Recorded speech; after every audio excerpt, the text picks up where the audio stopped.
You can almost feel the frost biting your fingertips. The fog clings to your coat like a ghost that won't let go. You stand in the gray hush of a Victorian morning, watching a world that calls itself civilized, yet still buys and sells what it claims to love. The stench of coal smoke mixes with damp hay, and somewhere in the distance, a church bell tolls for someone's dignity. Before we sink deeper into this strange and tragic past, take a breath. If history still has the power to make you shiver, to make you question how far humanity can fall in the name of respectability, then you're in the right place. Where are you watching from tonight? Lahore, London, maybe Melbourne? It's haunting, isn't it, to know that across oceans and centuries, we can share the same flicker of disbelief. If you're drawn to uncovering the forgotten corners of history, don't just watch, join, like, subscribe, and help this growing community keep the light burning for stories the world tried to bury. Now let's go back. The year is 1834. England stands proud beneath the weight of its empire, factories roar with progress, and yet, in countless small towns, poverty gnaws at the edges of pride. Beneath the grand ideals of morality and law lies a trap, one that binds the poor more tightly than any chain. Marriage, sanctified by church and crown, was for life. There was no divorce for those without wealth or influence. Only Parliament could grant it, at a cost so staggering that even imagining it was a sin of arrogance for a laborer. So, what happens when a man's love turns to bitterness or hunger becomes a louder voice than affection? What happens when the law leaves no door open? It began, as many things do, not with malice, but with desperation. In dusty market towns, men who could not afford the price of freedom began to mimic the only kind of transaction they understood: trade. If a man could sell a pig or a cart or a day's labor, why not by a twisted logic sell a wife? The earliest records speak in hushed tones. Newspapers, scandalized yet fascinated, reported an unusual transaction taking place at fairs and markets. One account from Oxfordshire tells of a man leading his wife to the square with a halter about her neck. He was sober, serious, and resolute. She, to the astonishment of the crowd, stood silent, perhaps complicit, perhaps resigned. When the bidding began, it wasn't just a sale, it was a ceremony of humiliation. 3 shillings and 6pence, someone might call.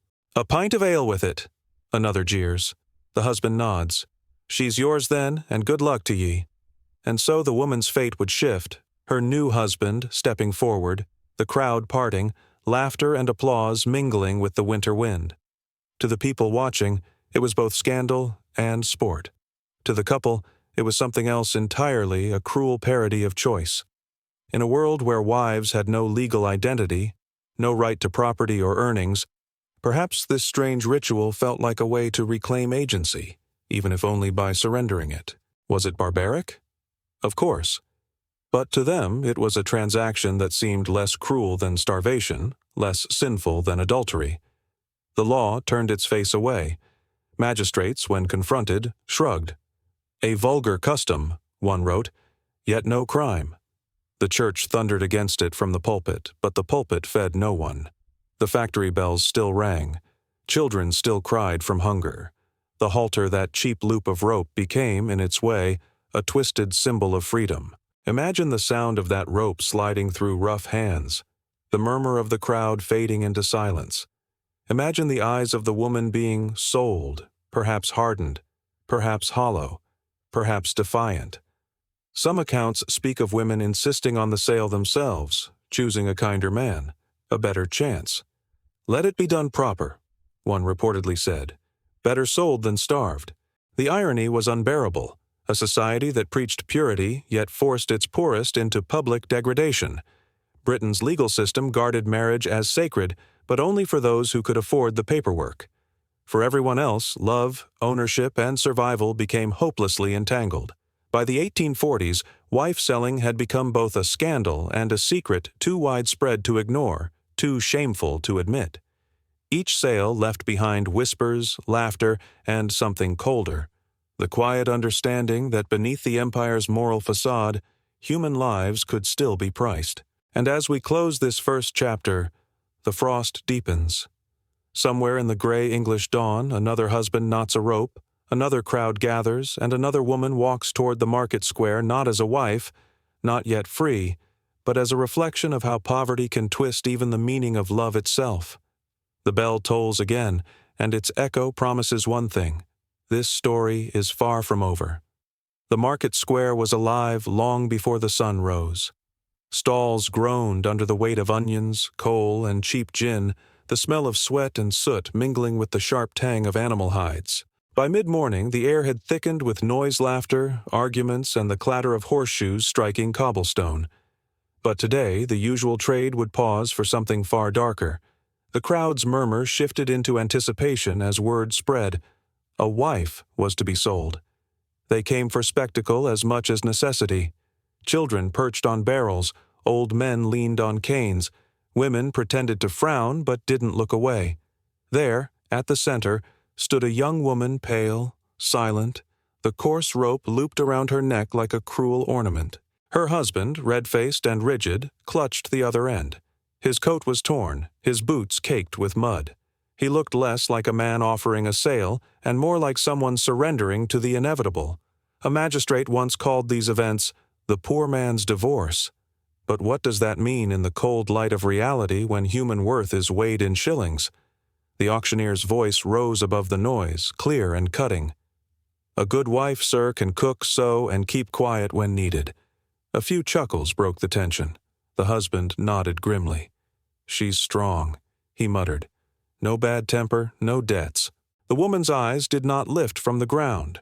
Her hands, reddened from labor, twisted around the rope as if testing whether it might break. 2 shillings, called one man from the back. 2 and 6, another shouted, grinning. Make it 3, and a pint of porter, laughed a third. The husband paused. 3 and a pint, done. The crowd erupted in applause, a grotesque theater of relief and amusement. The buyer stepped forward, extending his hand in mock civility. No hard feelings, lad, he said to the husband. You've done right by her. The woman finally looked up, her face a mask of composure that could have been mistaken for pride. But her lips trembled slightly, betraying the truth.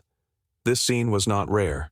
It unfolded across England, in Dorset, in Manchester, in Yorkshire, always the same, always different. Some were arranged in mutual understanding, with both parties weary of each other and the world.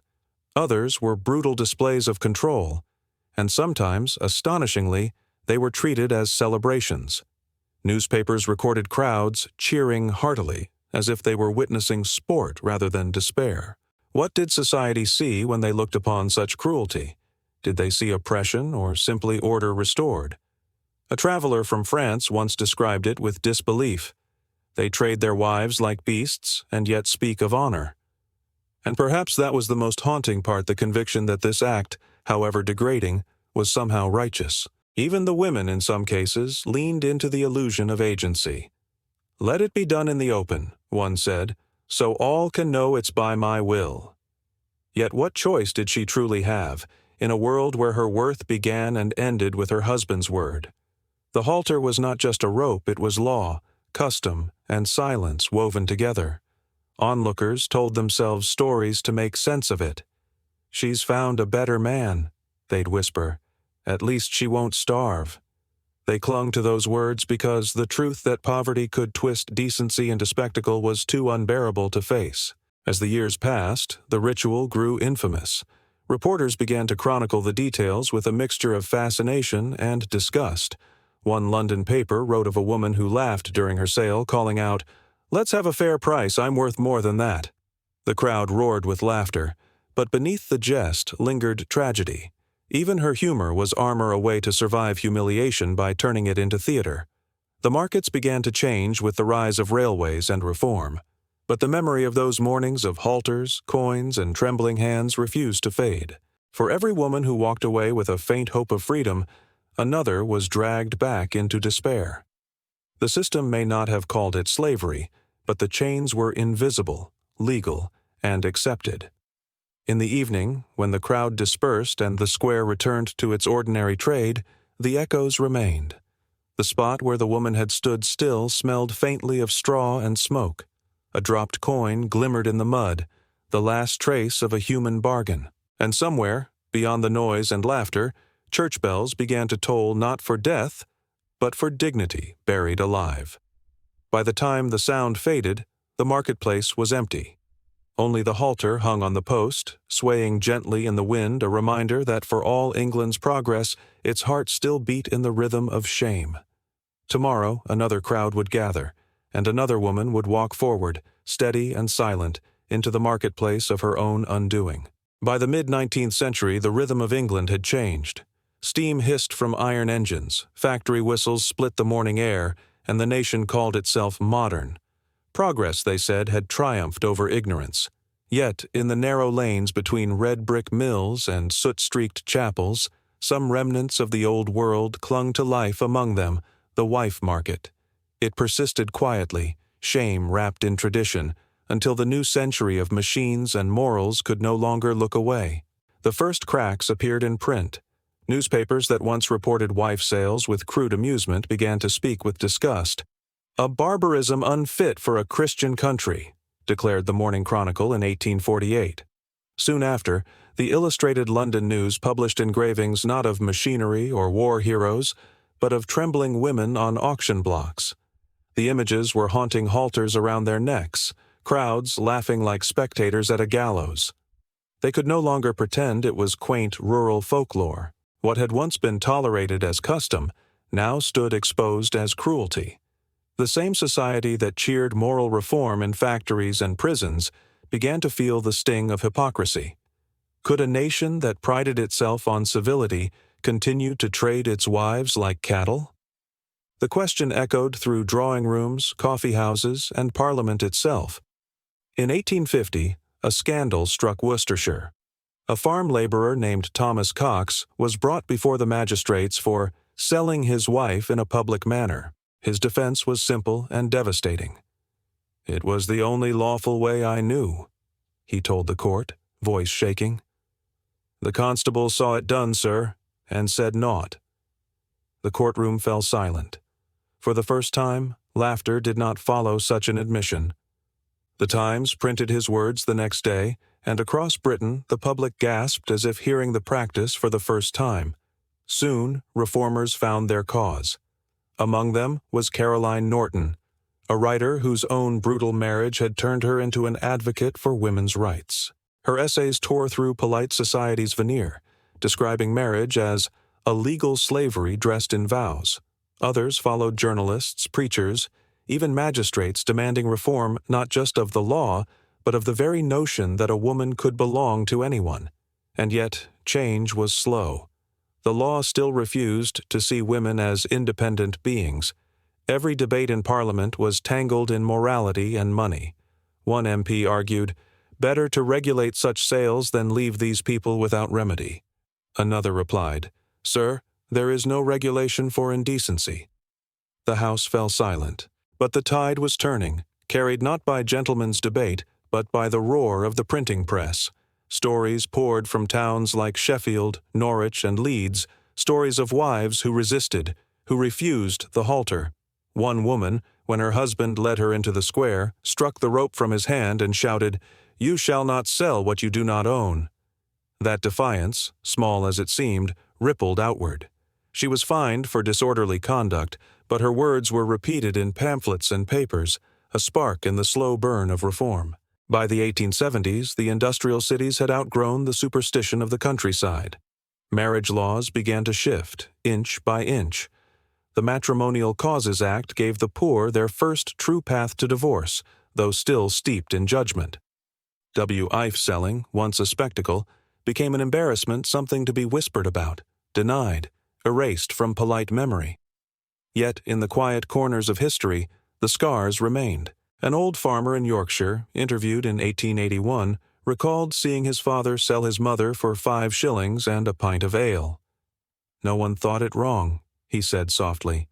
"It was just what men did when there was no other way." His words hung heavy in the air, as if belonging to another century.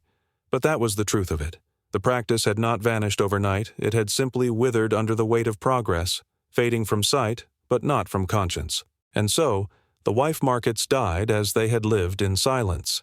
The last recorded sale, somewhere in the 1890s, passed with barely a mention.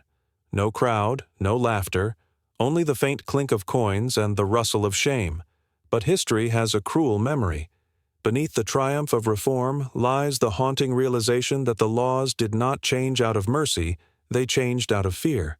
Fear of scandal, of ridicule, of being seen for what they truly were, a society built on possession masquerading as virtue. As dusk settles over the century, the smoke of the factories curls skyward, blotting the last light from the horizon.